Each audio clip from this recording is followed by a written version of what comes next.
ॐ सहनाववतु सहनौ भुनक्तु सह वीर्यं करवावहै तेजस्विनावधीतमस्तु मा विद्विषावहै ॐ शान्ति शान्ति शान्तिः समस्तजनकल्याणे निरतं करुणामयं नमामि चिन्मयं देवं सद्गुरुं ब्रह्मविद्वरम्.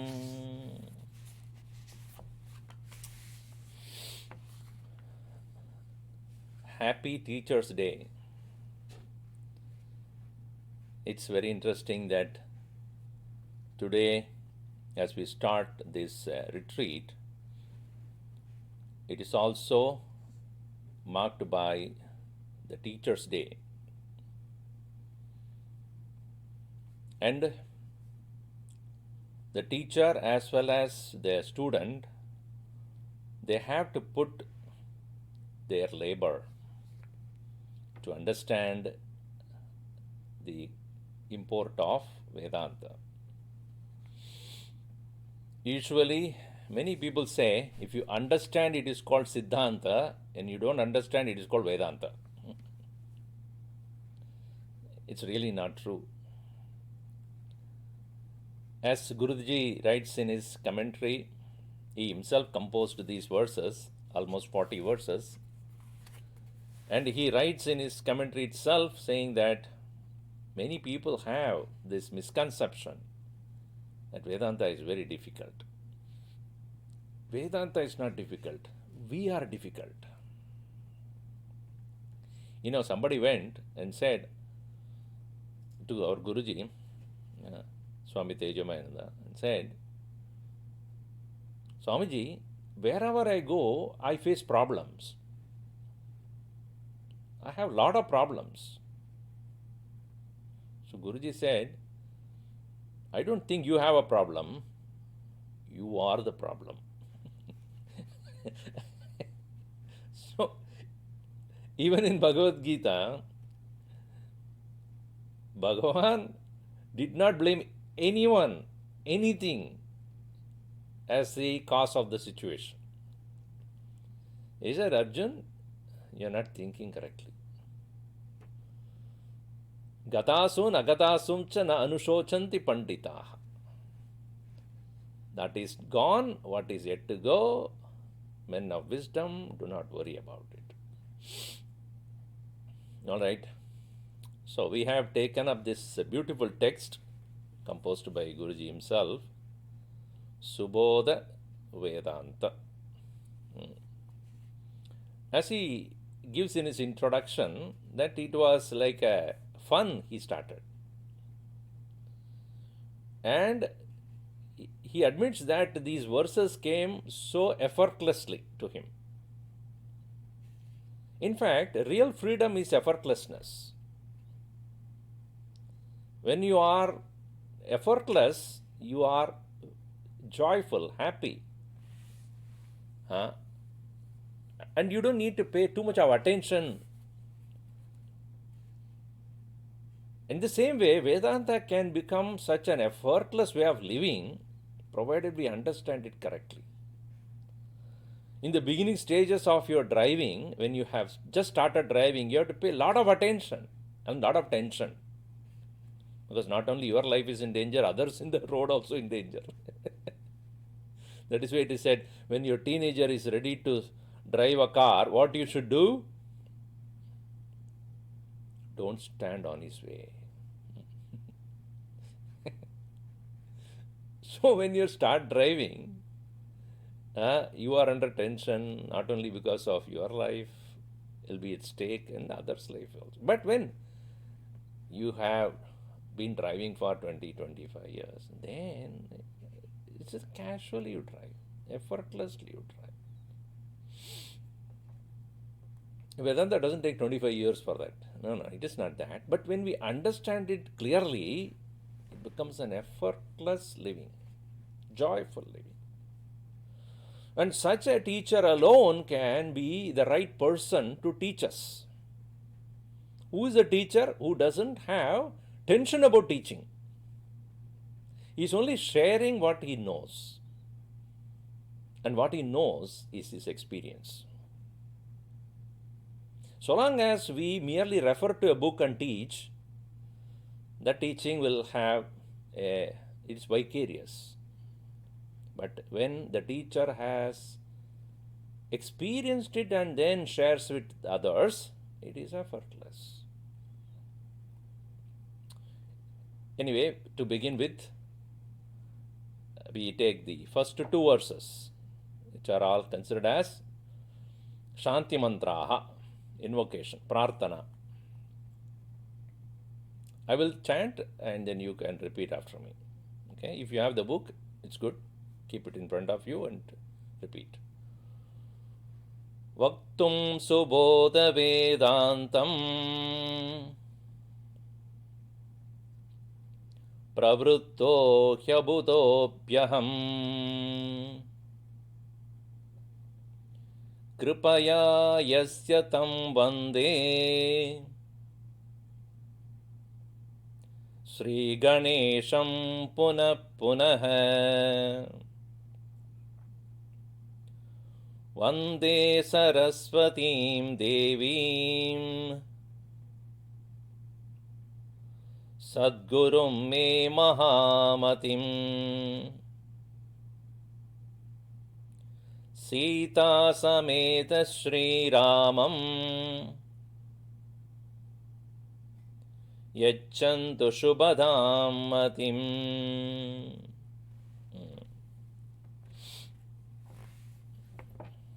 Prarthana, prayer is necessary for us to do anything that is auspicious.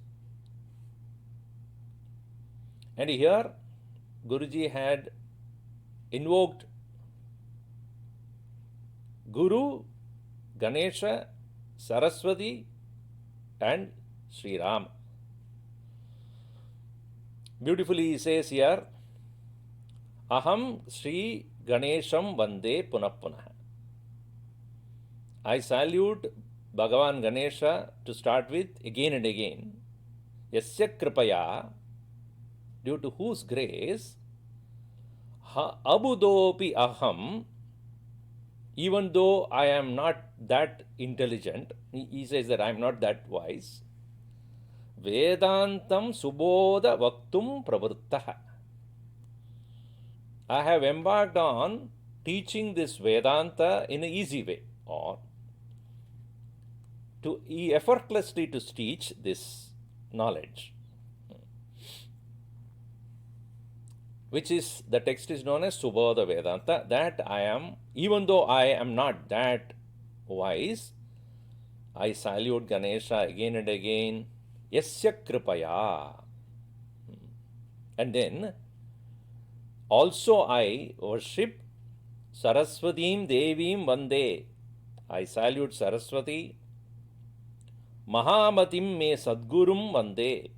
I also salute my teacher who is of great wisdom. And Sri Ramam Sameda Sita Sameda Sri Ramam Vande. I salute Sri Ram also along with Sita. For what? Shubhadam Madim Yachantu Te. They all may give me the correct understanding. Shubhadam Madim Yachantu. May they bestow me with the correct understanding, correct knowledge, or auspicious thoughts. Now, what is most important here to say, we have to have an ability to put forth our effort in any undertaking. But we should not misconstrue that our effort alone will accomplish everything. When a person thinks that I have put the right effort and therefore it should happen, that's arrogance, that's pride. You are not taking into account the role of Bhagavan here. Bhagavan's grace plus prayer makes it really anything accomplishable. That's why he says, Kripaya, with your grace. Let us say that I want to build a building. I have the land, I have the money, I have the architect, I have the plans. Everything is ready. Land is there, money is there, architect is there, plan is always, everything is ready. I am ready to go. Don't you think I need to get a permission from the city? Those guys will take a lot of time to decide whether to go ahead or not. Everything I have, but yet I need the permission. Right? In the same way, we should not arrogate that I have everything. Why should I need anybody else? Any God's grace? Do not have that attitude. Without whose permission, nothing moves. Trinamapi na chalati. Even the blade of grass cannot move. Yasya kripam vina. Without whose grace. So anything that we do, we must recognize that there is a higher presence which permits us to do things. That grace, that kripa is what is invoked here. Ganesham vande punah punah yasya kripaya abodaha api aham vedantam bhaktum subodha vedantam bhaktum pravruttah sadgurum vande mahamadim saraswatim devim vande sita sameda Sri Ramam vande shubhadam madim yachantu. May good thoughts come to me. Because when I am trying to impart, anyone trying to impart the knowledge must have the correct thoughts coming to the mind. When a child has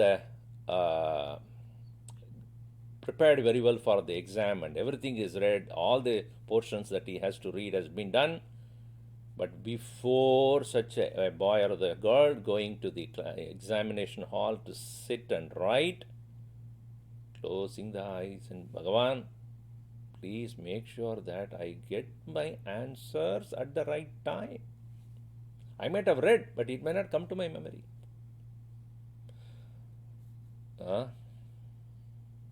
So here there is the humble invocation that is done. All right. Now to start with, what is the qualification of a student? Because Vedanta is a bodhanam. It's a teaching. Teaching involves guru and shishya. Any conversation also requires two people. Right? One professor went to the doctor and he said, I have insomnia. I can't sleep. I'm trying my best. I can't sleep. Doctor, please help me. The doctor looked at him and said, try talking to yourself. Because in your class, everybody is able to sleep listening to you. And why not you try that on yourself? Talk to yourself. I'm sure you will sleep very well. In a conversation means where a person is conversing with the other, responding to the other. It's not one-way traffic. As per the questions raised by the students, so should be the appropriate answer from the teacher. The Guru-Shishya Samvada is, or here in Gita we would find Krishna-Arjuna Samvada. Every chapter at the end is a Krishna-Arjuna Samvade. That Samvada is not an argument. It's not a debate. It is a conversation. That conversation requires both of them having a mutual understanding and a friendly attitude. That's why when we do the invocation, Sahana Avavatu, Sahano, together we'll do it. Sahaviryam Karavavahe, Tejasmino Adidamastu Ma Vidvishavahe. Let us not misunderstand each other and hate. So here, who is the Shishya? Let's see, next two verses. That is qualification of the student. Again, I will read and you repeat. Purvarjitena punyena sarveshanugrahena cha jayate tattva jignasa pritiryasya paratmani कृपापात्रस्य एवायं गुरुं सेवेद भक्तितः भवेत्तेनैव योग्यश्च साधनाभ्यासतत्परः.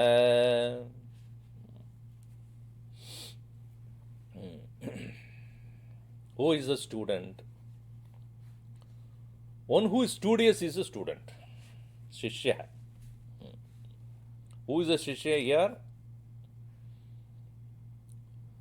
Purvarjidena punyena. Purva arjita. Earlier collected. Punyena by merits. Sarva Isha Anugrahena cha. By the grace of the Lord as well, yasya paratmani pritihi, one in whom there is devotion to the higher self, tattva jignasa jayate, and also seeking to know the highest truth takes place.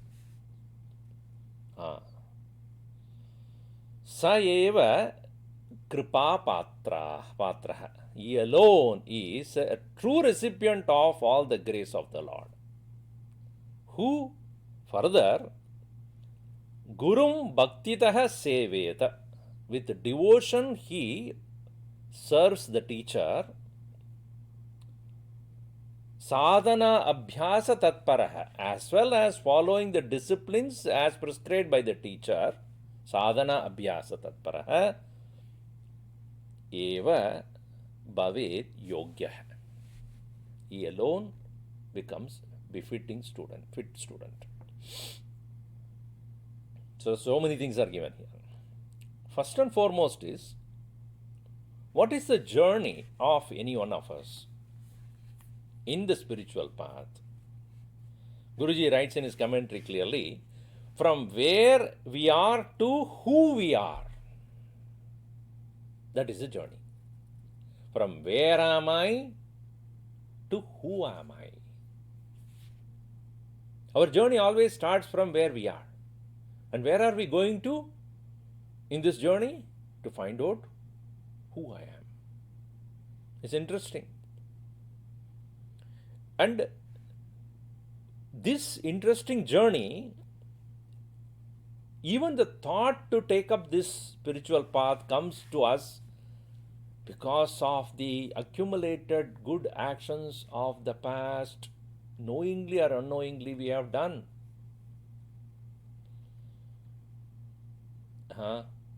It is not accidentally it happens. Nothing accidentally happens. Every effect has a cause.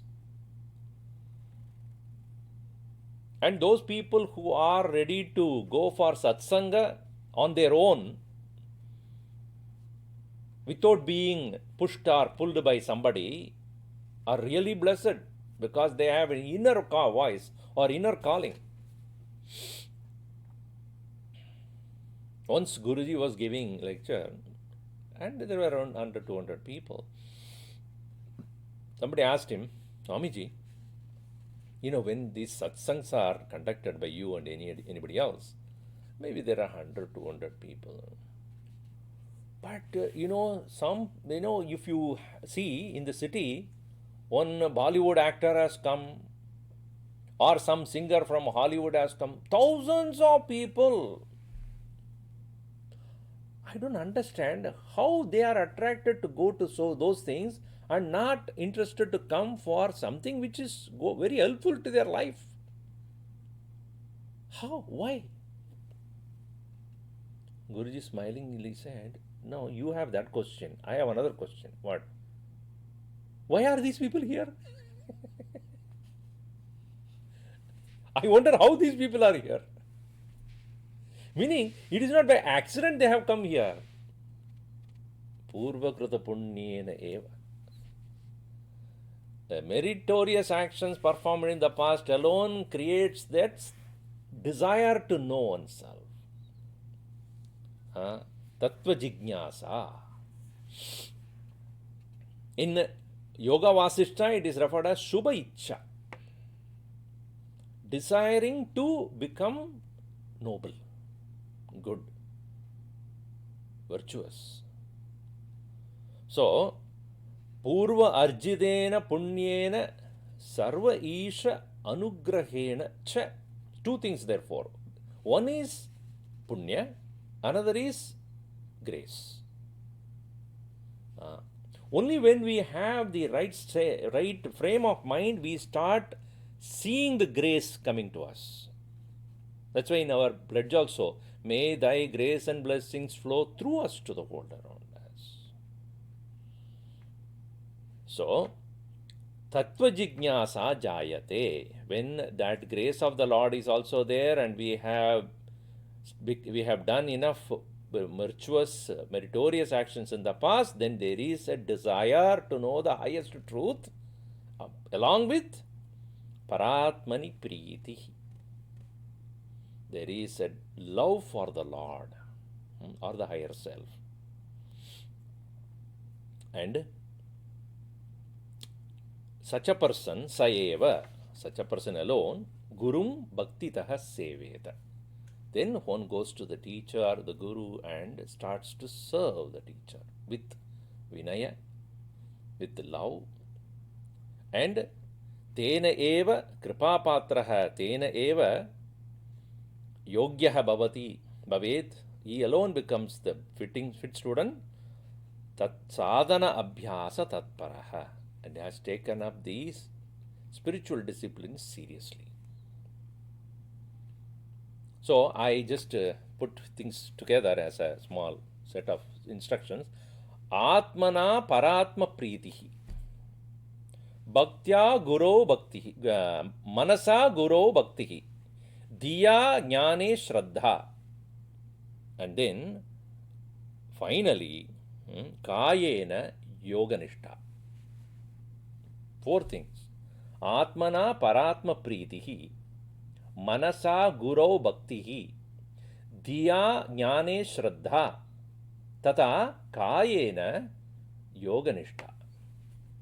All the 4 aspects. The soul seeking to find the truth.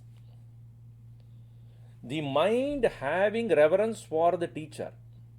The intellect seeking the knowledge. And body is ready to serve and do the disciplines, yoganishta. Together, it becomes a eligible equipment for an eligible person for to be a student. And it is said, who is a shishya? It is said, Vangmana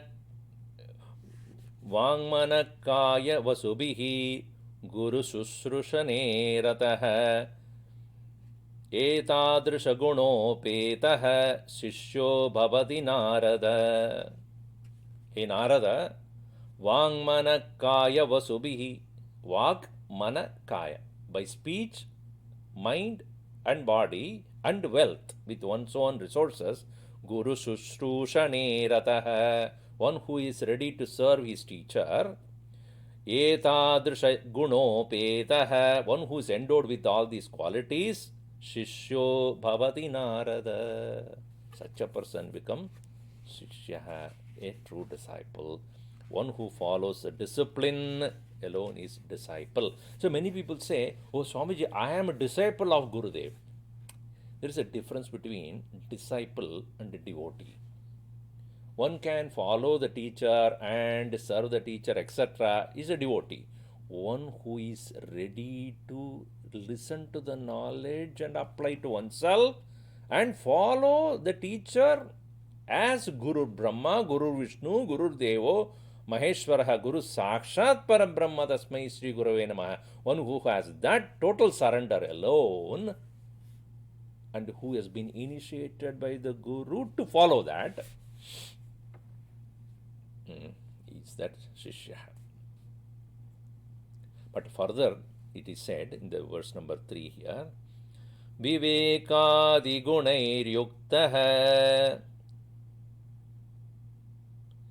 Tivraya cha mumukshaya Ayamevottama Shishyah Muktasyadidi Nishchitam.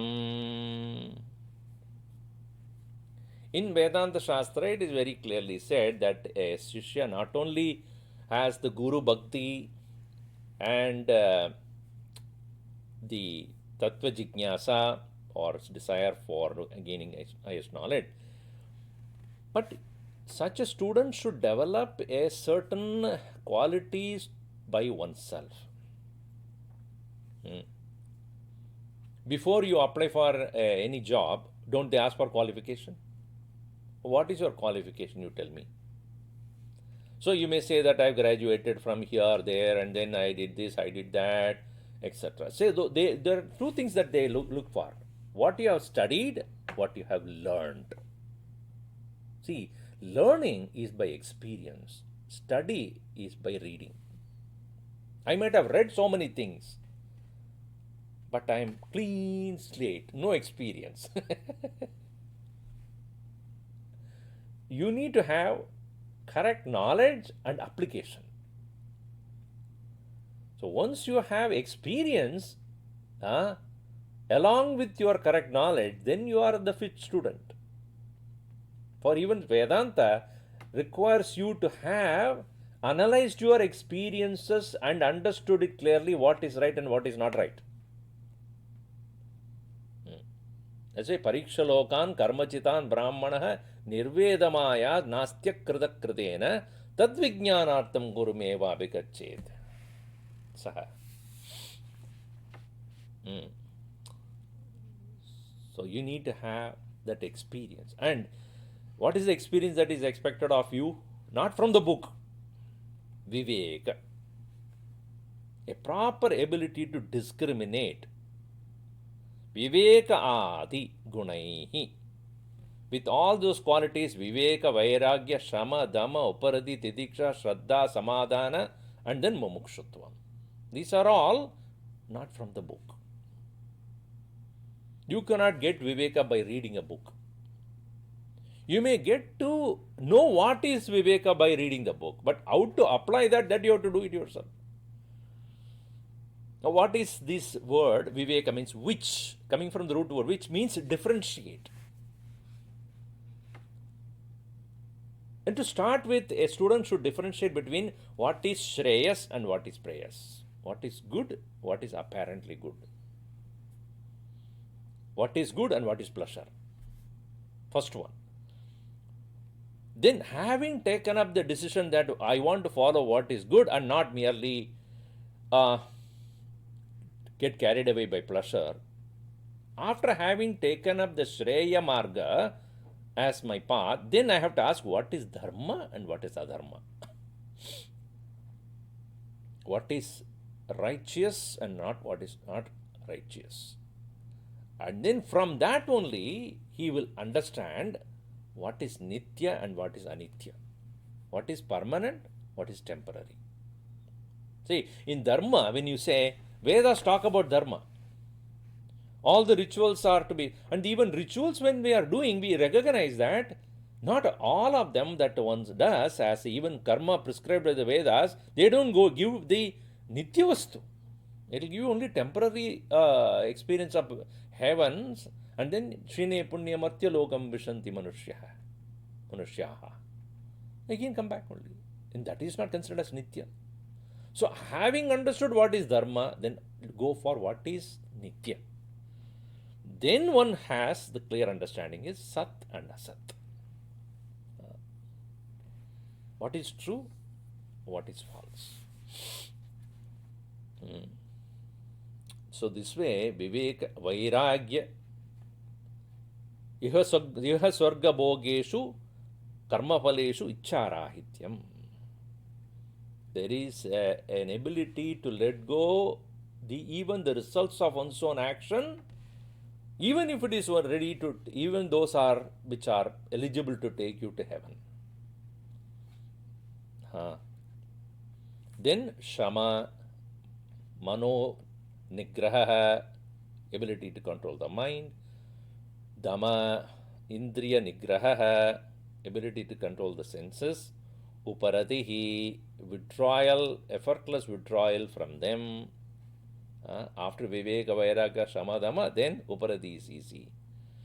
Then Shraddha, Atmani, Gurau, Shastre, Ishvare, in oneself, in the teacher, in the scripture, in the Lord. Then Samadhana, Titiksha. Titiksha is forbearance, in tolerance of unavoidable vicissitudes of life. Joy, sorrow, success, failure, pain. All those things one is able to. Apradikara purvakam chinta vilaparahitam sahanam sarva dukkhanam. Satidiksha, ability to withstand all the various experiences that will come to one due to the past actions or the created by the people around, without complaining. Chinta vilaparahitam, titiksha. Then samadhana, ability to absorb oneself into the higher nature and seeking only that liberation, mumukshutvam. These are all the qualities. So, vivekadi gunair yuktaha tivrayach mumukshaya. Now one may say, Swamiji, you are being serious about this topic. You said that Subodha, it looks like very difficult. See, anything becomes difficult when you don't have a desire for the result. If I have a desire for a result, an intense desire for something to get, I will keep on working on it. Is it not true? If I have a, let it come, whenever it wants to come, let it come. So if you are keeping your goal as something which is secondary, okay, let it happen, then the tivrata won't come. Then the interest won't be there. What you take interest in, you will find it easy over a period of time. In the beginning stages, everything will be difficult only. Which is not difficult? For a child to get up and walk is difficulty. It will be crawling on the ground all the time unless it has a desire to get up and walk, looking at its own brother and sister running around. I want to run like that person. I want to walk like that person. Looking at them around, and then immediately say, no, I will also attempt. So, definitely, in the company of the men of wisdom and freedom and joy, you will find it is easy to take up the path. Many people, when they start practicing yoga also, it is better that they go to yoga studio, look at all others who are doing, and then get inspired to do. You may not be able to do, you may not be perfect in the beginning itself. It will take some time. Your body won't be flexible. Your body is tight. Especially after 50 you start. It will never go anywhere. Everywhere will be painful. Next 2-3 days you will not go anywhere near the studio. But when you go and start slowly, the trainer there will tell you, okay, you do these things, moderate one, and then let us see further. But you may seeing the other person, like a rubber, that person bends. How can he do that? You can also do it.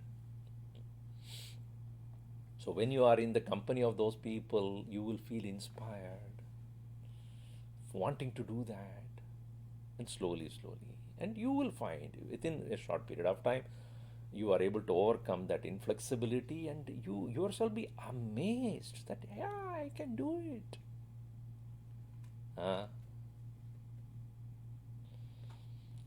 in the same way, being happy is the most effortless thing.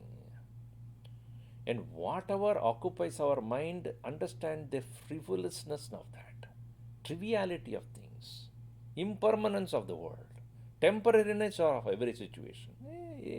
Even this will pass away. Nothing remains the same. That ability to look at the situations happening in our life as only temporary, it'll go. So Vedanta teaches us that take interest and keep going, and you will find it very easy. Viveka, Vairagya, Shama, Dhamma, Uparati, Tidiksha, all these things will slowly start making sense. It is no more difficult because we try to only theoretically understand it. Yes, it is difficult. But when we start applying it in our daily life, and you will see that it's so effortless. And as we become stronger and stronger in our understanding, clarity comes. When the clarity comes, practice is easy. You don't need to think too much. It becomes effortless. So, mumukshaya tivraya, one who has the intensity to liberate oneself, such a ayam eva uttama shishya.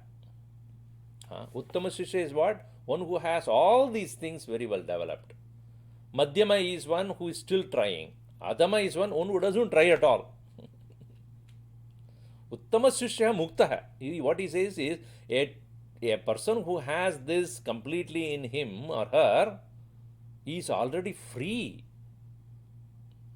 Shishya mukta syadidi nishchitam. Surely he is honest. Is it Gurudev used to say, when you go to somebody's house, out of hospitality, the person would ask, would you like to have a tea or coffee? Yes, I will have tea. And the man turns to his wife and said, can you prepare tea for him? Yes. And after 5 minutes, there is no question, no sign of tea coming. So the host is wondering whether the wife is really making tea or is tea ready? It's almost there. So you go there and she is still boiling only water or milk. Where is tea? It will come. When the boiling of the milk is done, then the question of 2 minutes, 3 minutes afterwards, put the powder and then filter it and you are there. So even as you see only the milk is boiling, she would say tea is ready. Meaning, if the milk is boiled, tea is a question of another few minutes. In the same way, if you have all these qualifications, mukti is within no time. In fact, when we do Shravana, Manana, Nidhyasana, listening, etc., we are not able to grow or move fast because we still lack the Viveka.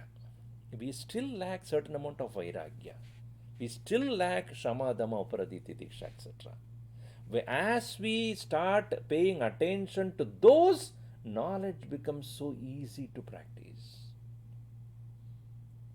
The qualification is necessary. A qualified student just listens, and by listening itself, one is ready to be free.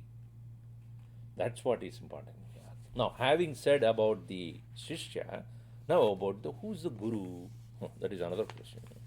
Swamiji, I am all ready, but no Guru available. Gurudev used to say, if you are ready, Guru will come to you. He will always give the example of in a deep forest, there is a flower, and the flower is blossoming, beautiful flower with great fragrance. Once the flower has opened up and start showing its fragrance or spreading its fragrance, bees will come. It need not move anywhere. Don't. Do you think the flower is wondering when do the bees will come here? No. What do I do now? No. Once you flower up and the fragrance is there, is anywhere the bees, somewhere else, deep, somewhere maybe a miles away, it can understand. Hey, there is a flower there which has opened up. I can smell it. Be the flower, open up. Guru will be there. But what is the qualification of the Guru? That is also said here, very beautifully here. Shrotriyo brahmanishtascha naiva kamahatascha saha dayalurdeshiko dakshaha शिष्य प्रश्न निवारकः. गुरुः यः सः, first of all, श्रोत्रियः. श्रोत्रियः means a person who has read, properly has understood the knowledge. It need not that he must read the scriptures, but he must have been informed person. He must have been under the tutelage of a teacher. Shravana, manana, nididhyasana, abhyasa dvarena sadhanani kritavan. Guru, Shrotriya. He must have himself done that sadhana of listening, reflecting, meditating, and clarify to oneself. This is true. He is a Shrotriya. And because of his completeness of that knowledge, aparoksha anubhudim praptavan brahmanishtaha. He has gained that personal experience. It's no more para aksha jnanam. Para aksha jnanam means according to others. A para aksha jnanam yasya. Not according to others, according to me, according to oneself, that knowledge is clear. Such a person alone, he will be able to abide in the self, brahmanishtascha, and because of his abidance in that blissful anandamaya atmani yada nishta bhavati, tada then vishayanande vairagya api. Then all about the bhoga, about the vishayas are no more. That's why there is no desire will come and hurt him. Akamahataha. Kamahatascha naiva. Kamena nahataha. He is not hurt by desires. Actually, desires hurt us a lot. When the desire is there, you become restless. It has to be accomplished. It has to be accomplished. It has to be achieved. Without that, I am going to be unhappy. You can program yourself. Without that, I will be unhappy. If you don't, others will tell you that. If you don't have it, you will be unhappy.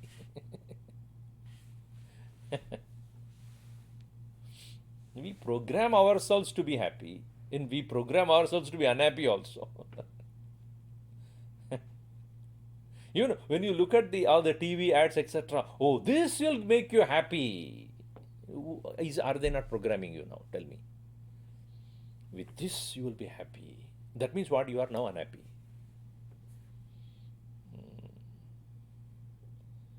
So, the one who has gained that glimpse of the Anandamaya Paramatma and abiding in that, such a person is not hurt by desires. He is not killed by the desires. He is not pained by desires.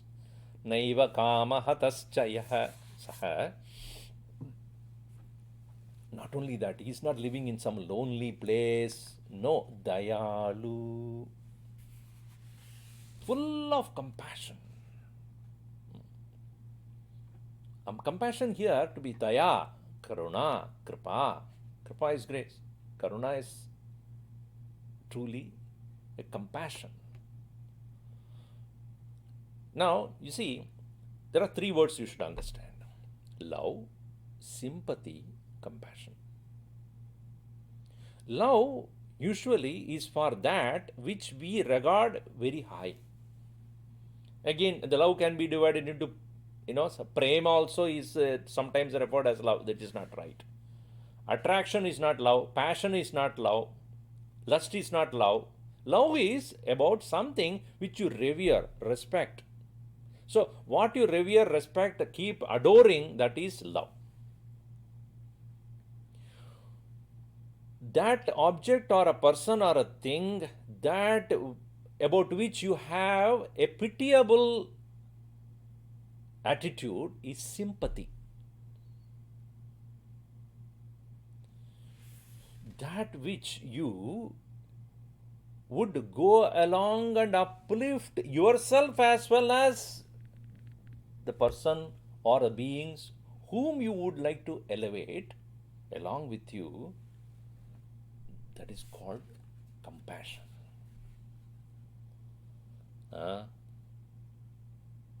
So it is interesting. The student must have dispassion, the teacher should have compassion. This is such a wonderful thing. The student at the student level must have dispassion, not interested in anything else. I want to learn. I want to gain that knowledge.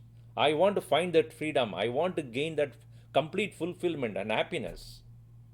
Therefore, he is not interested in anything else. Dispassion. What is an attitude of the teacher, guru? Compassion.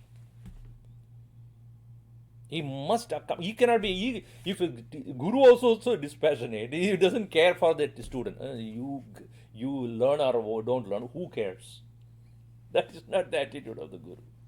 You must learn, and I will uplift you. I will walk along with you. I will accompany you. I will share my thoughts with you. Live with me, and let us go together. Sahana bhavatu sahano bhunaktu. Is it not? That's why it said, Prashna, Shishya Prashna Nivaraka is the one who is the remover of all the various questions and doubts that will come in the mind of the student. So it is said in Matsya Purana, Atmavat sarva bhuteshu yohitaya shubhaya cha vartate satatam hrishtah kriya yesha daya smrita. Yesha kriya daya smrita. This is the act of compassion. What is it? Atmavat sarva bhuteshu yo hitaya shubhaya cha vartate. He who engages in this world with all the living beings for sarva bhuteshu atmavat vartate. Tesham hitaya shubhaya. For their own benefit, for their own betterment, one who is able to extend his hand, extend his life to accommodate those people, and sadadam hrishtah, always happy about doing that, not compelled. Yesha kriya daya smrita. This is the act of compassion. So the student must have dispassion. The teacher should have compassion. That is what makes them come together. If both are dispassionate, they will not come to each other. And the teacher not only is a Brahmanishtaha, is a Shrotriyaha, as it is Shrotriyam Brahmanishtam Gurum. You have to go to that teacher who is Shrotriya and Brahmanishta. All right. And then Guru is also a person of compassion. He is ready to remove the doubts of the student. All right. And how many students he wants, or what kind of student he wants? He wants the students who are eager to learn, and he is always ready to invite as many students as he can accommodate. So that's why our Gurudev also, when he studied under Swami Tapovanam, he was probably one only student, or maybe few students were there. But when he decided to impart this knowledge, he decided to have an institution. Sandipani Sadhanalaya. As many students who are interested, please come. Food, shelter, clothing, teaching, everything is going to be given free. You don't need to send, even give a penny. Because this knowledge should elevate people. Young minds should understand this knowledge. So he never expected anything from us. Come, learn. All facilities provided. What a compassion. See that. Once somebody asked Swamiji, Gurudev, at the end of learning of 2.5 years, and after graduating from Sandipani, he went to Gurudev and said, Gurudev, we have learned so much from you. What do you expect out of us? Gurudev looked at him and said, next time when we meet, please smile. That's all I want. I want to know that you got it. You got the knowledge. So, what kind of a teacher is he? What is the quality of the teacher here further? Ayantu bahava shishyaha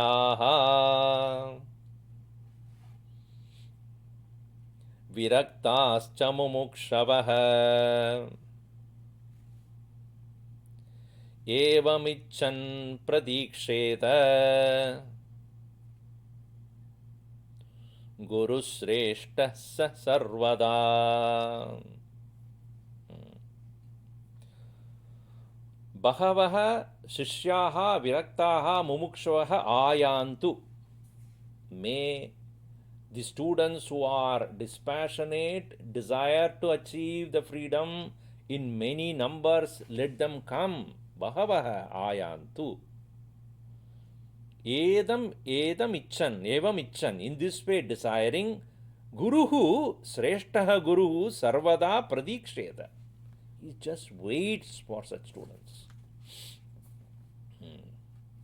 So, Swamiji, I remember you earlier you said, like the flower opening up and fragrance coming out, and then the bee will come, you said. So, I am ready, let the Guru come to me. It's a good argument. But here we should understand one thing is Guru is not desperate. He's not desperate. But at the same time, he would love to have those students who are ready. So it is a divine intervention that a Guru and Shishya meets. It is said in Dakshinamurti Stotram, in the prayer itself, in the Prarthana portion, you see, Ishvaro Gururatmeti Murti Beda Vibhagine. Ishvaraha Guruhu Atma Idi Murti Beda Vibhagine Dakshinamurtaye Namaha. The Dakshinamurti Bhagavan himself is in the form of Guruhu, Ishvaraha, and Atma. So the moment you invoke that Bhagavan as your own self, as well as the Guru who is going to come to you is also by the Lord's wish only, it is Lord who will connect these two. He will connect the Guru with the Shishya, Shishya with the Guru, and that is what is called divine intervention. It has happened to every Mahatma's life. Swami Vivekananda as an Narendra, very great skeptic, Brahma Samaj, never believes in idol worship. Where did he land? He landed at the abode of Sri Ramakrishna Paramahamsa, who is the worshipper of Kali, in the Murti, in the temple, Dakshineshwar.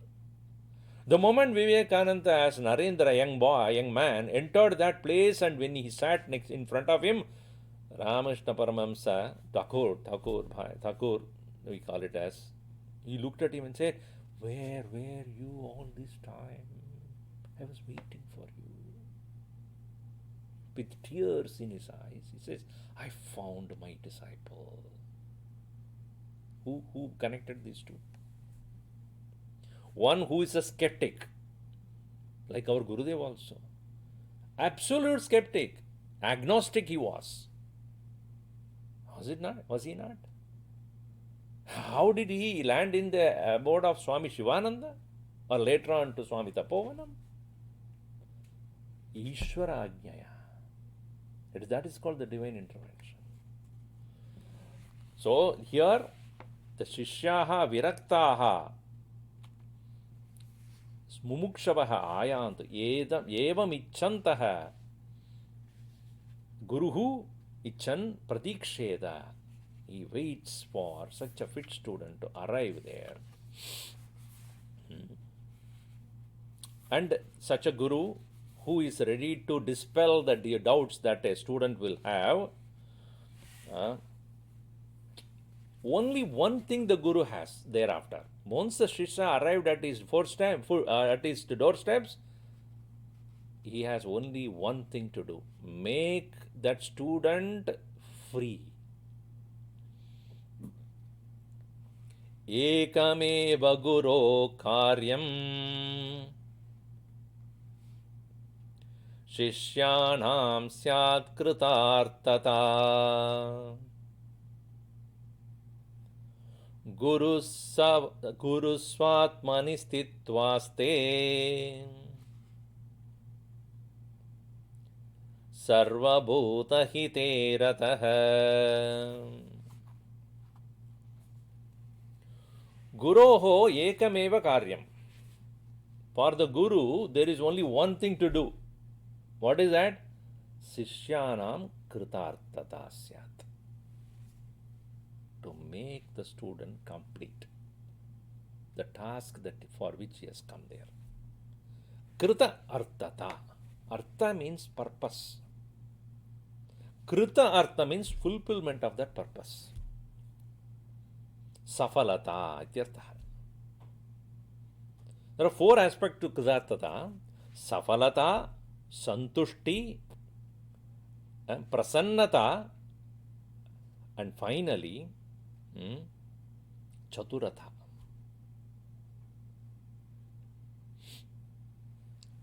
Safalata means fulfillment. Santushti is contentment. And prasannata means becoming pleasant. Chaturata means becoming smart. All the four need to be accomplished here. How is that possible? Now you see, fulfillment is only when the quest ends.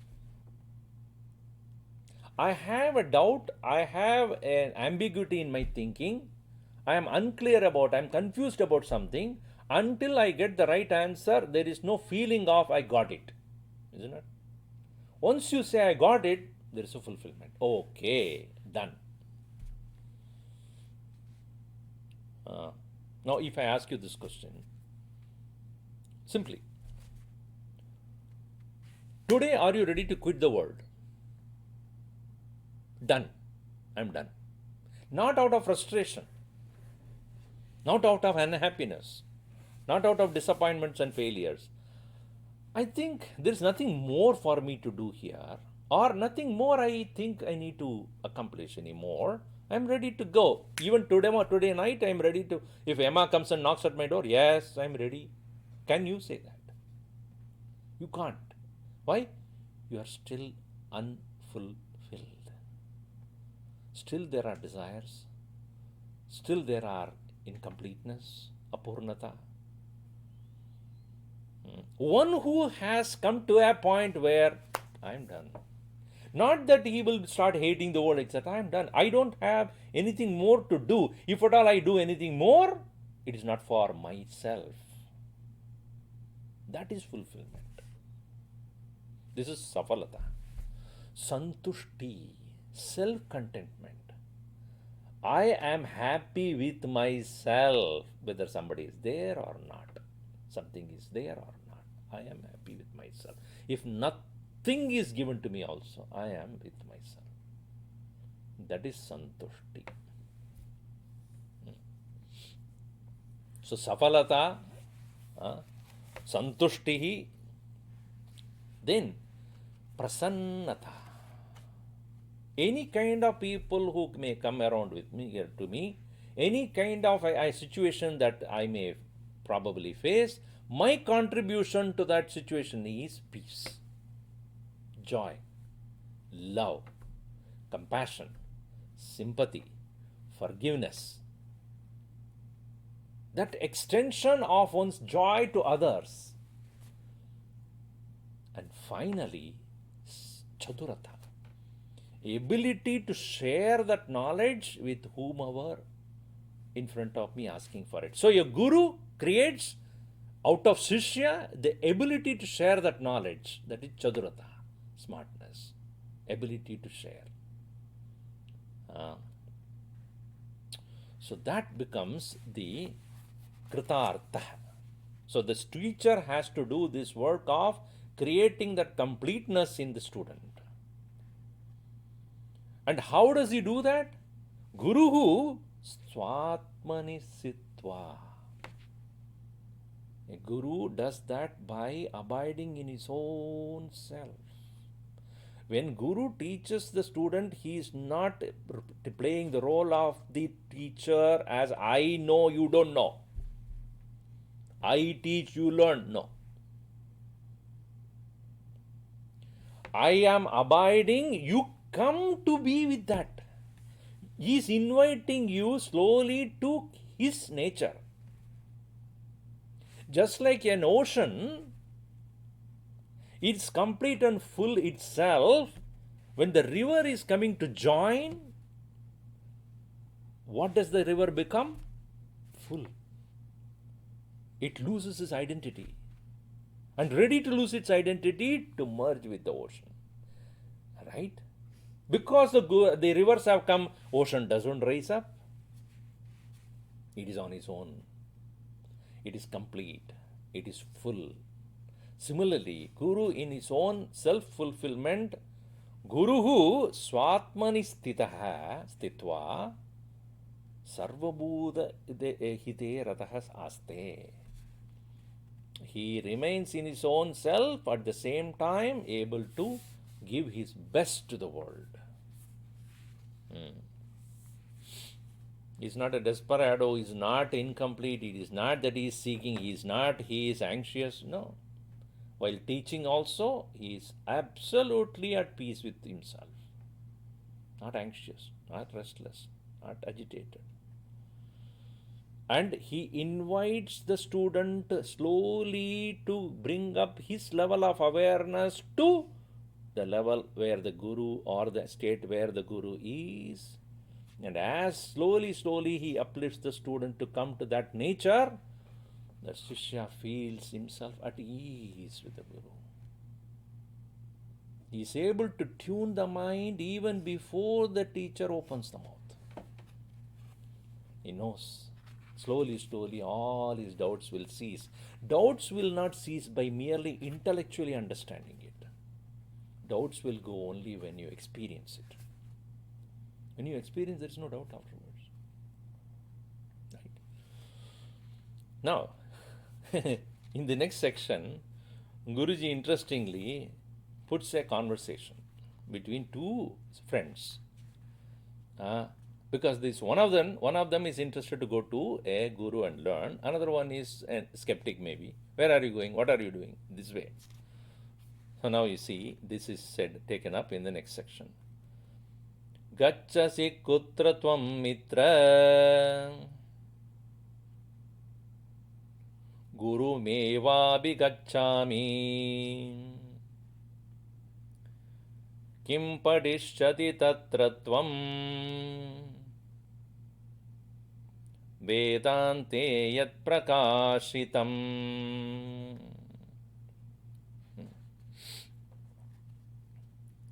Tvam, hey mitra, tvam kutra gacchasi?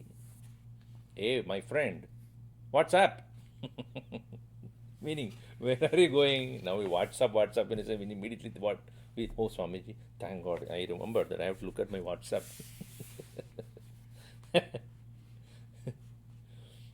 So, this here the one young friend of another one is asking this question. Hey, where are you going? Kutra gacchasi? So, that other one he says, Gurum eva abhigachami. I am going to my teacher. Guru. Hey, Guru and teacher also should be distinguished. Guru is personal, teacher is for everyone. A teacher teaches everyone, but Guru personally guides the student based upon the Guru's understanding of the quality of the student, and therefore there is a personal attention upon each student. It's a real Guru. So, Gurumeva abhigachami. So, tatra tvam kim padishyasi. What will you learn there going to a Guru? See, if you say, I'm going to that particular school or that university or doing this course, you understand. Because the course very clearly says, these are the subject matters you have to read, and these are the things, and these are the exams, and these are all that is given, reference books, everything is there. I'm going to Guru. What will you learn from him? Is he a book? Is he a university? Is there is a course material? So when I was interviewing my students long time back when I was about to teach, so the question first of the Swamiji, can you give me the course curriculum? We want to see what is that you are going to teach. Okay, here is a curriculum. How much time it takes for each one of them?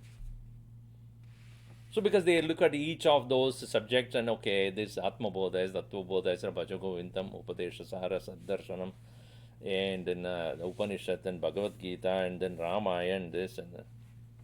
So many things are there. Even though we take up very many different textbooks to teach, subject matter is only one. Atma Jnanam. So what do you learn from the Guru? Not the books. Vedante yat prakashitam patishyami. I will learn what is known as Vedanta, what is given as Vedanta. Vedante yat prakashitam jnanam patishyami. I will learn, that is said in the next verse. What is Vedanta then? The other fellow is completely novice. Vedanta, what does it mean? Kimuktam vada Vedante Naham dukkamayo jivaha Kadayat tarhi kositvam Atma nitya chidanandaha. You know, when a person approaches the Guru and start to learn, you know, we are always, it starts with skepticism. You know, who is he? What is the profile of the Guru? Biodata of the Guru also they want. Sometimes when the students come to, I mean, they may have the eagerness and the inquisitiveness to learn, but the parents or the others may not have the same thing, you see. So one lady came to me and said, you know, Swamiji, my second son, you know, is totally useless. Can you make him a Swami? So the people have that kind of an attitude. When you go to ashrama and learn something means you cannot do anything else and therefore you went there. You're good for nothing for in the world. फिर वो क्या करो? चलो आश्रम में जाएंगे. That is, it's not ashrama. It's not a a place for good for nothing people. It is, you can't do anything else. Therefore, go there. So, so this student, this friend of his may have that idea. You going there, Vedanta. What is Vedanta? What is that you are going to learn? Some of them ask this question, Swamiji, after learning Vedanta, will you give a certificate? I said, what certificate you want? He has been studied Vedanta and he is qualified for doing any job. He said, okay. And looking at Vedanta certificate, nobody will give you a job actually. So this is not for job. This is for not worldly things. Self-discovery is not for making money, prosperity. If somebody does that, it is really a bad thing. Selling Vedanta is not correct. Should not sell the knowledge at all, any time. It should be free. It should be given to all, open to all. Anyway. So, what are you going to do then? One person was listening to a lecture. So his friend of his came much later, little later, half an hour later. He said, how long he's been talking? Half hour. What is he talking about? He never told.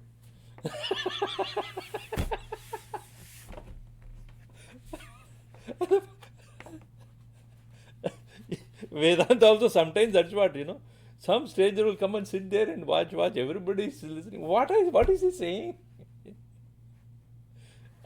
So he's a genuine question, what is that Vedanta you are going to study? Kimuktam vada Vedante. Vedante kimuktam. What is said in Vedanta? You tell me that, which you are going to study from the Guru.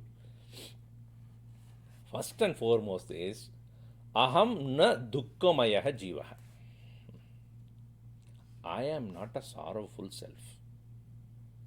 This is the first thing we should understand. So the student is very clear. One of them who's going to go to the Guru, he clearly says, I have learned one thing from Vedanta so far, that is, I am not a miserable entity. Misery is not caused by anybody else other than my own misunderstanding. Na aham dukkamayaha jivaha. If you are not a sorrowful self, who are you then? Katayat tarhi kosi tvam kaha asi. Who are you if it is not? Tell me. Atma nitya chidananda. I am eternal, pure, blissful consciousness. This is me. This I need to realize. For which alone I am going to the teacher. Arey, you know it now. Knowing as a idea is different from keeping that as an ideal. Gurudev always said that idea is an information. Ideal is your purpose. Don't remain idle. Keep that ideal. I can never become miserable by anything in this world. That whatever happens. That cannot come as merely a forceful behavioral change. No, it is not a forceful behavioral change. It's a transformation. It is a parinama. It is a growth. It is a maturity. It has to be cultivated slowly and slowly. Just like a small little bud opens to become a flower, not suddenly. It takes its own time to slowly open up to become a complete blossomed flower. In the same way, knowledge opens up the inner awareness, which presently is now deluded and enshrouded in the darkness of ignorance. When the light of consciousness comes to light upon it, understanding takes place, that this lotus of your heart filled with bliss will open up.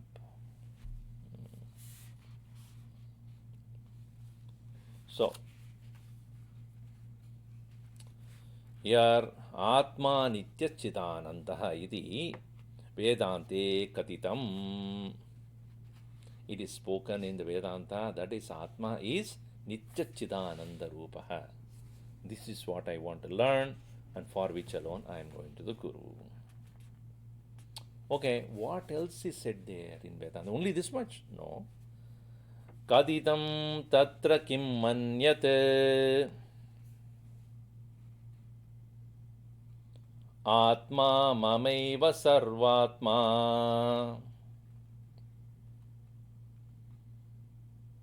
Kolabhastava jnanena Mukta prinam yascha sarvan. mukta prinamyata sarvan.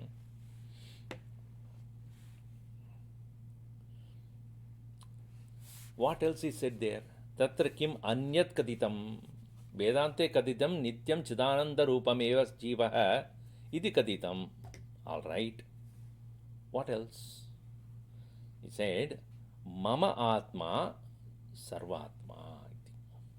So, having now understood that Aham na dukhi jiva, na Aham dukkamayo jiva, Aham chidananda rupa, this I having understood, that very understanding or realization leads to also the awareness that myself is the self of all beings.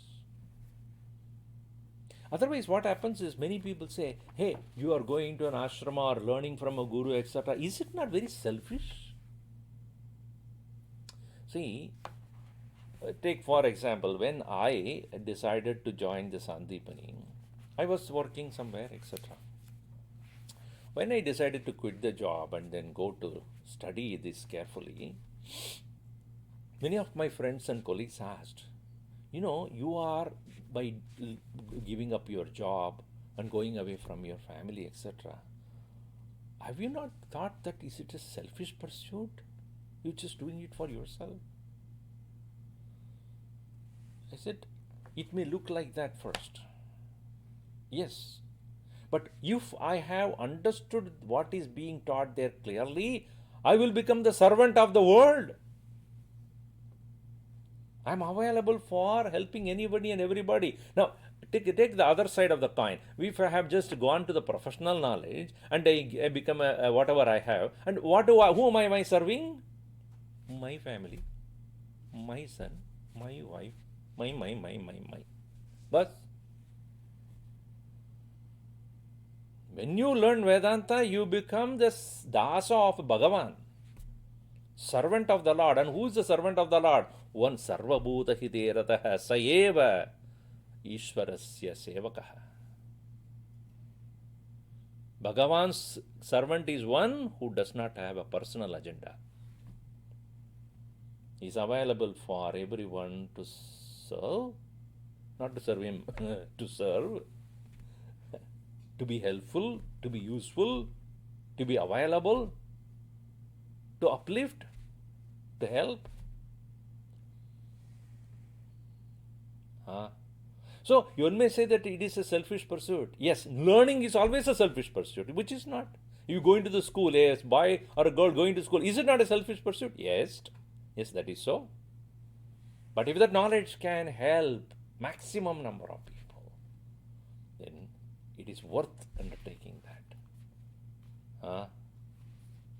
So he says that Atma, Mama Atma, Sarvasya Atma, Sarva Atma. Kim labhaha, ko labhaha jnanena. With that knowledge, what is the use? That is the other friend asked. What is the knowledge? What is the use of that knowledge? That you are, yourself is the self of all. Anena jnanena kim ko labhaha. Tava jnanena, by that knowledge of yours. Muktaha bhavami. First of all, I become free. Sarvan prinami. Atha. Thereafter, my love doesn't have boundaries. My love will not have any boundaries. See, understand one thing. One who is not free, he seeks love from others. One who is free alone can give love to others. When I myself am not happy, what am I looking for in this world? Then attention, love, recognition, respect. I'm constantly looking for it and give. When I become free, I become the giver, not recipient. I start to give. Muktaha bhavami tata sarvan prinayami. I will become one who can love anybody and everybody unconditionally. Such people are rare, who can unconditionally serve the world, unconditionally love the world, And such people are the Mahatmas, Sadhu Santa Mahatmas. So, that is the final result of this knowledge, oh my dear.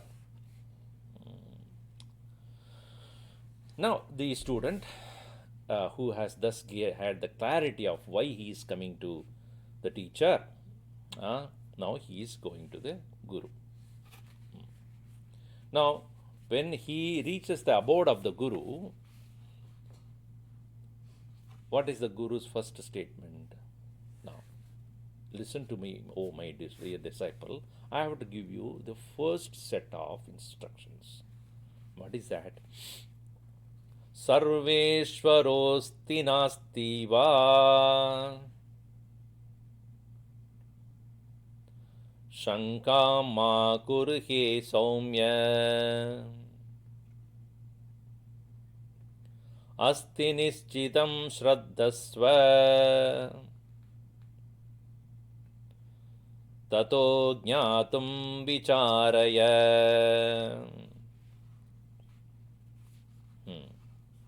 First and foremost thing, the Guru tells the student, as even he reaches the abode of his Guru, first set of lessons, Shankam ma kuru. I have no doubt. About what? He is Saumya. Oh, good looking, my dear student. Don't have doubt. About what? Ishvaraha, Sarveshvaraha, Astiva, Nastiva, iti. Do not have any doubt whether Bhagavan is there or not. Ma Kuru Shanka. Student, first of all, I never thought about it. Now you are putting that in my mind.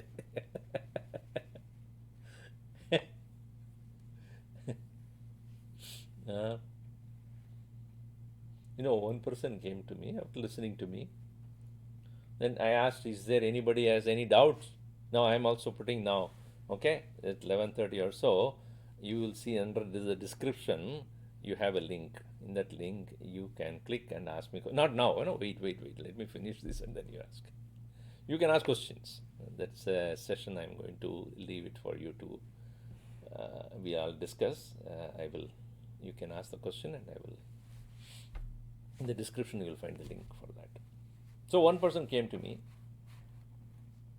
So he was listening for some time. Then I asked, any doubt you have? So that man said, tell me some more, then I will ask you doubt. Because now I don't have a doubt. If you talk, now I know that I can ask you questions, right? Now you tell me, now you talk, and now I'll start asking questions.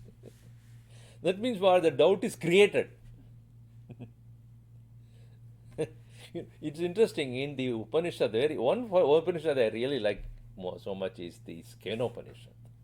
It starts with the question, and not small question. It's high level questions he asks the student.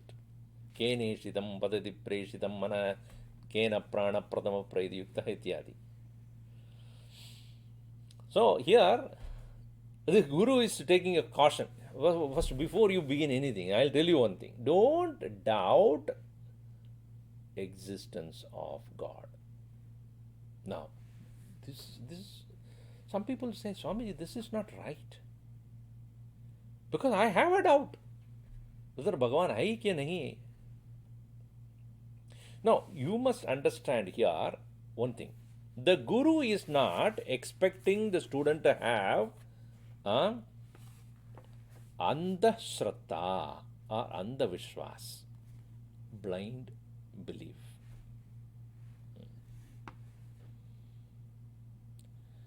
What the teacher wants the student to have is Vedha Vishwasa. Vedha, dha is Dharma Veda, Dharma, Veda. Here, the Veda word should be understood as from the right source of knowledge having gained, you can start asking questions. Don't have standard questions to ask. to the teacher. Some people have that standard question. Everywhere they will ask the same question. So now he says that first of all, do not doubt Sarveshwaraha astiva nastiva ma shankam kuru somya. Asti nischitam. Bhagavan hai. Shraddhastva. Have that faith. Only when you have that Shraddha, tataha, thereafter, jnatum vicharaya. Then after that you start to know who is he, what is he, why is he. You know, it's interesting. You have any doubt about the horns on my head?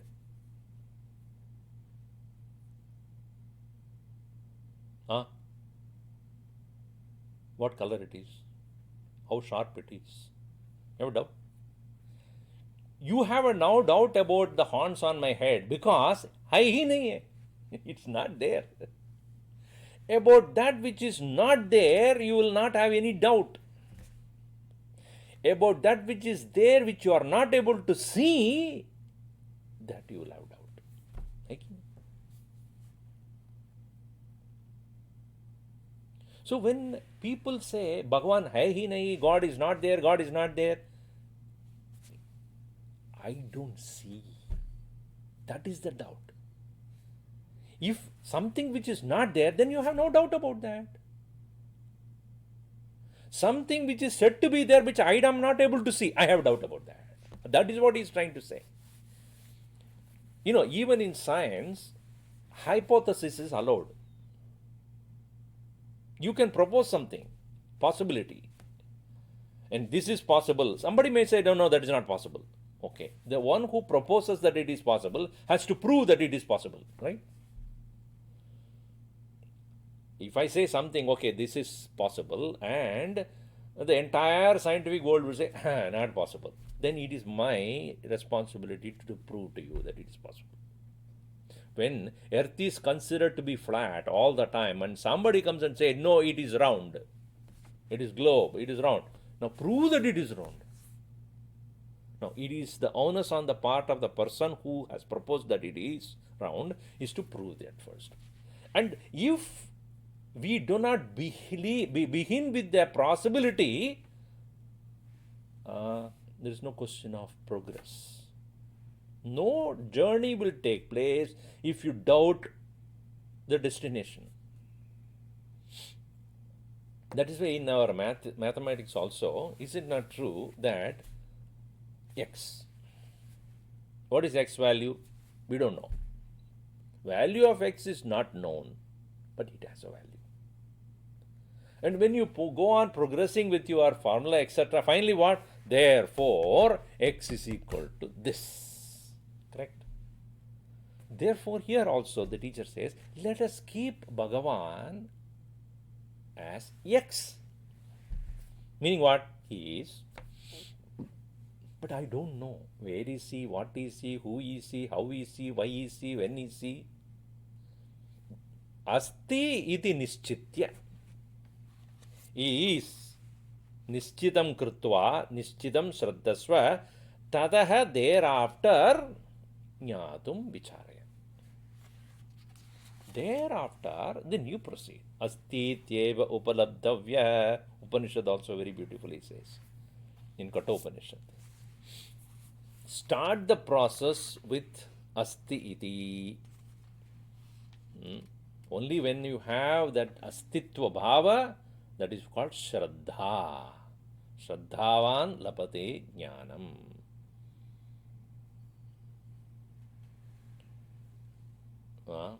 Tatparas sanyatendriyaha jnanam laptva param shantim achirenati gacchati. So, Guru says, do not begin with the doubt about existence of God, but understand there is this presence of the Lord. Now, how do I discover this? See, even as the Shishya came to the Guru, he has a doubt that he can be free. If he has a doubt about this, whether I can be free or not, then he is not a mumukshu. Moktu muksha mumukshuda. Huh? I want to be free. If you say that there is no possibility of freedom, then there is no question of even seeking it, trying to find out it possibility. So here teacher says it is Bhagavan hai. Now you say that is just because you say he is there. You tell me how. Now he says, you see, Asti Rupena Chet Bhati Jagat Sarvam Tataivatvam Asato Naiva Kalpyeta Utpatti Jagatastitihi Tvam Tata Jagat Sarvam, you as well as the world which you are living in, all of them Asti Rupena Bhadi Chet. If you understand, you as well as the world you are living in are all existing, correct? They are all existing. You exist. Do you have any doubt about your own existence? Anybody here who is not existing, raise your hand. Are you there? Yeah, I am. So you have existence, correct? Do you exist? Yes. The world around you, you see everything, the table, the chair, is it they are existing or not? Yes. Okay, good. So what is common in among all of them? I am, the table is, the computer is, the camera is, the water is, the plate is, the door is, the carpet is, everything is. Achha. If everything is, then in that case, Jagadaha Utpatti Tata Stitihi. The creation of the world as well as its own sustenance, Asataha Naiva Kalpyeta. It cannot have come, it would not have come from non existence. A thing that exists must come from something which already exists. Correct? A non existing thing cannot bring about existence of another thing. So if I exist and you exist and everybody exists, our cause, the origin, the karanam must be in existence. See, have you seen, I always ask this question to the student, have you seen your grandfather? Yes. Have you seen your grandfather's father? Vague memory, when I was very young, he passed away. Okay. Have you seen your grandfather's grandfather? No, I have not seen it. Was he there? Yeah. Did you see him? No. So because you didn't see him, he did not exist? No. How can that be? My grandfather's grandfather was. How do you know? Because my grandfather was. We thought my grandfather's grandfather. How would my grandfather exist? We thought my grandfather, how my father would have come. If we thought father, how would I be? Clear? For your existence. Therefore, the great grandfather's existence is proved by what? My existence. That's why Bhagavan Krishna says in Gita, Pita hamasya jagataha Mata Data Pitamaha. I am the father. I am the mother. I am the grandfather of this universe. Without that existence of that Lord, you and me and all these things in the world cannot come to be existing. The origin of the whole creation must be a positive existence. Jagataha utpattihi stitihi asataha na eva kalpyeta. It could not have come from that which does not exist.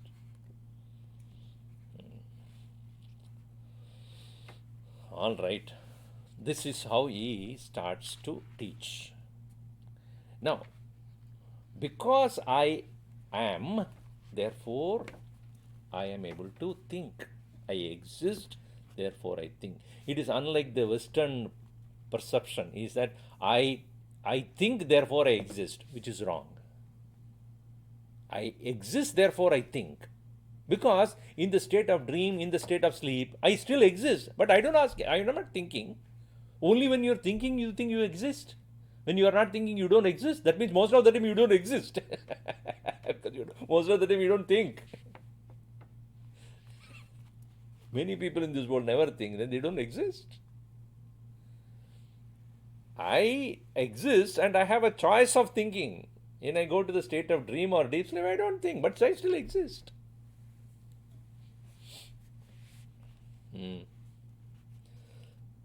So, ahamasmi sadabami kadachannahamapriyah. I exist, I know I exist, and I am always loving to myself only, first to start with. All right. Now, if you have any questions at this point, we'll take it up. As you see in the description, there is the link for questions. Okay. So you can click that link and ask questions, and I will get the questions right in front of me, and I will be able to ask. Put your name and question. I'll give you a few minutes to do that, and while I do some Nama Japa. Okay. Sri Rama Jaya Rama Jaya Jaya Rama, Sri Rama Jaya Rama Jaya Jaya Rama, Sri Rama Jaya Rama Jaya Jaya Rama, Sri Rama Jaya Rama Jaya Jaya Rama, Sri Rama Jaya Rama Jaya Jaya Rama, Sri Rama Jaya Rama Jaya Jaya Rama, Sri Rama Jaya Rama Jaya Jaya Rama, Sri Rama Jaya Rama Jaya Jaya Rama, Sri Rama Jaya Rama Jaya Jaya Rama, Sri Rama Jaya Rama Jaya Jaya Rama,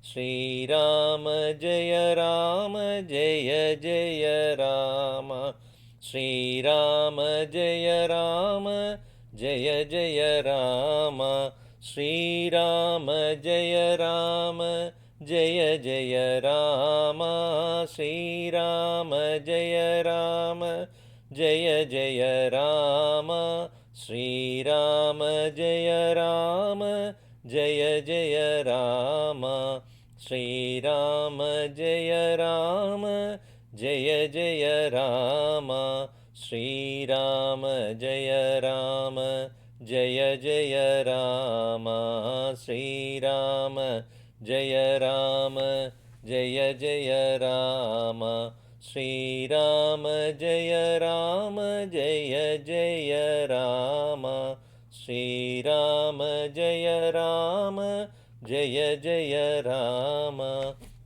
Put in the okay. Sri Rama Jaya Rama Jaya Jaya Rama, Sri Rama Jaya Rama Jaya Jaya Rama, Sri Rama Jaya Rama Jaya Jaya Rama, Sri Rama Jaya Rama Jaya Jaya Rama, Sri Rama Jaya Rama Jaya Jaya Rama, Sri Rama Jaya Rama Jaya Jaya Rama, Sri Rama Jaya Rama Jaya Jaya Rama, Sri Rama Jaya Rama Jaya Jaya Rama, Sri Rama Jaya Rama Jaya Jaya Rama, Sri Rama Jaya Rama Jaya Jaya Rama, Sri Rama Jaya Rama Jaya Jaya Rama, Sri Rama Jaya Rama Jaya Jaya Rama, Jaya Jaya Rama, Jaya Jaya Rama. Nobody asked any questions? Prashna nahi hai? Okay, then in that case we will continue. So, since you do not have any questions, we will continue. You can ask question anytime as you continue also. I will stop and answer. Alright. So, what was the statement of the Guru? Never doubt the existence of the Lord. Ishvaraha asti va na asti va iti ma ma kuru. We do not have that kind of a samshayam, shanka ma kuru. And nischitam asti eva shraddhasva. So the very word shraddha means that which is shraddha means what? Shraddhadadi iti shraddha. That which is giver of the truth. Alright. So somebody asked this question here. You touched upon the very question. How do we explain existence of the Lord to an atheist teens? Ask this question to that atheist teen. Do you exist? Ask this question to that child or the student or the teenager. Have you ever seen your own eyes? Do you have a doubt about your eyes? Do I have eyes? I have never seen it. That because of which you are able to see, that which you will never be able to see is your eyes. I can only see the reflection. See, when I go to a temple, when I see Bhagavan in a form as a Rama or Shiva or Ganesha, it's only a reflection of me. My own self, Paramatma, is given a form there in that very form which I worship. Similar to when I have never seen my own eyes, but when I stand in front of the mirror, I see my eyes. Interesting thing is, I see my eyes only by my eyes. In the same way, even when a person says Bhagavan Nasti, he is able to say because Saha Asti Eva. He is there. It is said in the Upanishad very clearly that one who says that Bhagavan doesn't exist, Brahman doesn't exist, such a person doesn't exist. Asti iti upalabdhavya. It has to be understood as asti. So, one cannot doubt one's own existence. You can doubt anybody else's existence, the existence of anything else. But my own existence, how do I doubt? So, what is the nature of Bhagavan? Sat. To start with, it is. Then Chit and Ananda are aspects which are added to that, or the different dimension of the same thing only. My own existence, I have no doubt. This very existence of me, I am, is Bhagavan. Because my own existence I know, I am aware, then only I am aware of all other existence. Even when you go to a deep sleep state, you may not be aware of other things, but you have no doubt after waking up that you did exist there. You were there in that sleep. You don't need to ask anybody else. Tell me, after getting up, your teenager, does she ask, Daddy, yes, what is your question? Did I exist in my sleep? Please confirm that I existed in sleep. Nobody needs confirmation that he slept or she slept. So, existence is the nature of the Lord. Ishwarasya Pratama, most important quality is, or nature is, Satsvarupa Paramatma, existence. So that is the reason why.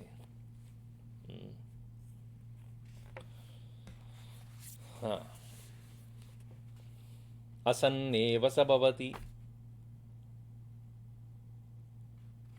Asanneva sabhavati. He, the one who is saying Bhagavan, that Atma is Asat, one who thinks Brahman Nasti, iti. If one has the doubt about Brahman Nasti va Asti va, Saha Asat Bhavat. Asti Brahmeti Chet Veda Santamenam Tado Viduriti. Taittiriya Upanishad very clearly says. असन्नेव स भवति असद्ब्रह्मेति वेद चेत् अस्ति ब्रह्मेति चेत् वेद सन्तमेनं ततो विदुरिति. One who has a doubt about the existence of the God is actually doubting one's own existence. One who knows the existence of the Lord knows that that Lord itself is the existence in oneself.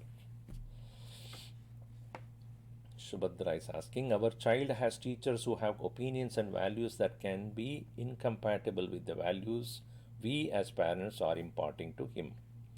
This can cause some challenges in having our child see his teachers as guru, especially when these views and opinions, oh, such a big question. Opinions, what happens, opinions? 1 minute.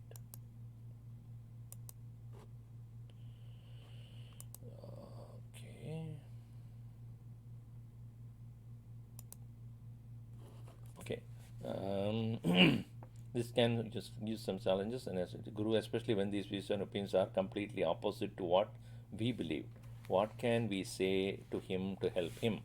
Are our standards of a guru too high to be applied to the secular?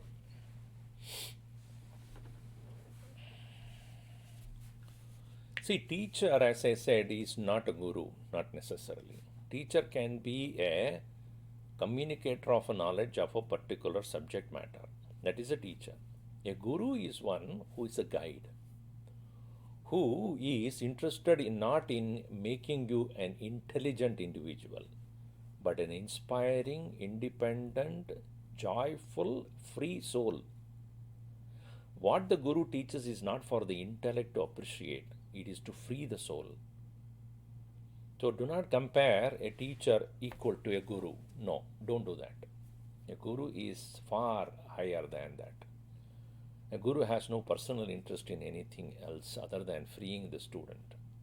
The guru is independently free and happy, and he or she is not interested to become happy because of something. So such a guru who is himself or herself free and happy alone can uplift others. So let us not mistake a guru and a teacher. Okay. The student, your own child, should be very clearly given that understanding that a teacher is a subject, a person who is teaching you a subject. This does not mean the teacher has to leave the subject. If a person is talking about medicine, the person who is talking about medicine, it does not become the medicine. A person who is teaching the law cannot become a law. But here, Brahmavit, Guruhu, Brahmaiva. This knowledge is different. A guru, when you say, he is living that knowledge. Okay? Okay. The response is, it is being Big Bang theory to explain creation of the world. Creation of the world, if you say Big Bang, two things, objects banged at each other. Who created those two? What was there? Who created that before? Big Bang happens only when there are two. Who created the two? You have to go further. These are all only what is phenomenal world perceived. So that cannot be the answer to that question. What is the creation? Creation cannot be two things coming and collapsing into each other. Creation is much before that also.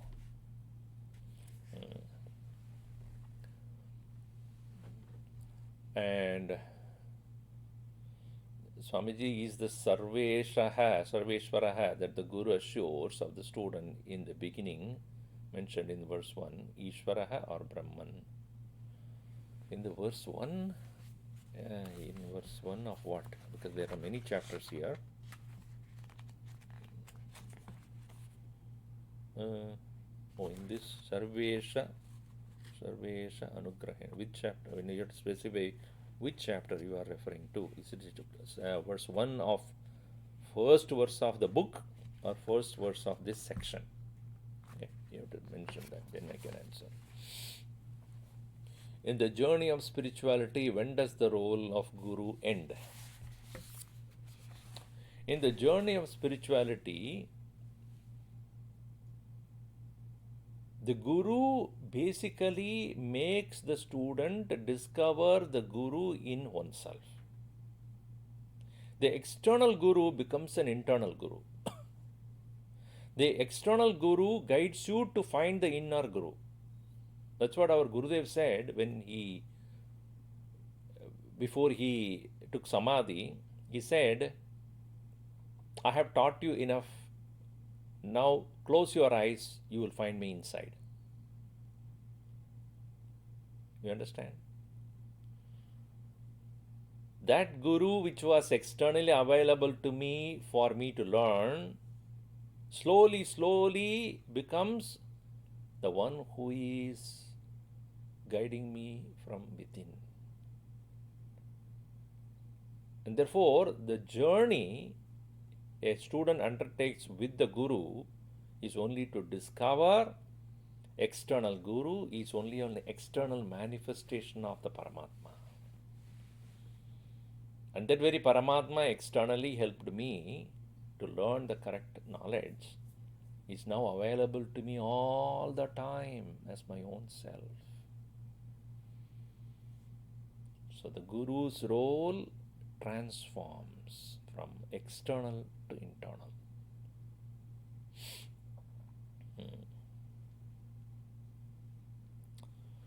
So, proof of God chapter. Okay, that is the chapter you are referring to. And that proof of God chapter, in that Ishwaraha that is mentioned there. Now, you see, Jagad Utpattihi Stitihi is the discussion to start with. Here he says, when he talks about when you have a doubt, don't have a doubt about Ishvaraha, he says, Tava Sattvam Jagat Sarvam Asti Rupena Bhati.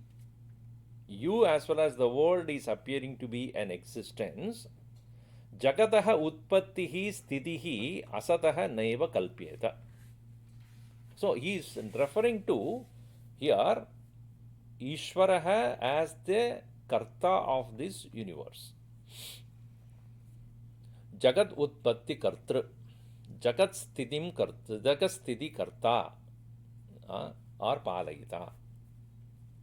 So one who is the sustainer of this universe as well as the creator of this universe is Ishvaraha Eva. And then the Brahman, with the help of the Maya Shakti, has taken the role of Ishvara. But being that Brahman itself is taking the role of the Ishvara with the help of Maya, Brahmanaha Satswarupam is Ishvaraha Satswarupam also. See, when I have a golden ornament is in front of me, ornament is a particular shape and form, but the reality is gold. The goldiness will never go away. Sattva of Satyatva or Satswarupa of the Brahman does not disappear when he acts or becomes the Ishvara. That will be remaining the same only. So here he is referring to Jagat Utpatti Kartha, that is Ishvara. That's what he is referring to. Yes. Living in this samsara with family responsibilities, etc., how can I rise above it? There is a lot of inner and outer conflict when one adheres to spirituality and others in the family are not on the path. Good. Not good that it happened to you. What I mean is, your question is good. All right. What is samsara? Okay. Do not say samsara is only family and responsibility. Samsara is, really speaking, where you are having dichotomy within yourself. That is samsara. Me or mama. Mama and aham.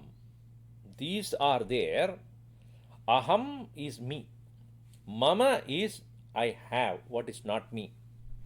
The moment you split yourself as me and mine, the mind becomes samsara. Now, it cannot be not be only family or anything else. Anything that you say as mine, you are divided yourself. Your attention is divided. Your interest is divided. Your energy is divided. Your focus is divided. It need not be only a married person. It can be anybody. Okay. Now, what is the conflict here? The inner and outer conflict when one adheres to spirituality. We must understand spirituality is not asking you to go away from what you are responsible for. It is only making you clearly understand that what you are responsible for, do it perfectly with the devotion to God. Do not ever think that what you are responsible for, when you don't do it, everything will collapse. No. But you have to do it. With that idea that I am given the opportunity to do this. See, many people say, so, this is a conventional idea. I have a temple at home, Swamiji, yes. And I have a Shivalinga, correct, okay. And I do puja every day or offer flowers and some little prasad, etc., yes. And when I go on travel, I cannot carry this with me, so I do not do the puja or any seva to the Lord, okay. And then when I come back, I feel so bad that I have not fed him for 3 days. Bhagavan must be very angry about it. Yes, Bhagavan is very angry. 3 days you left me and went. I had nothing to eat. I was starving here. Responsibilities in life is not for you to make others happy. Responsibilities are given to you for you to grow. We must grow through our responsibilities. We must take our responsibility as stepping stones to leave our ego and selfishness. Why the Kartrutva is so much prescribed by Bhagavan Krishna in Gita? Why he says, Kuru karmaiva tasmatvam, purve purvadaram kritam.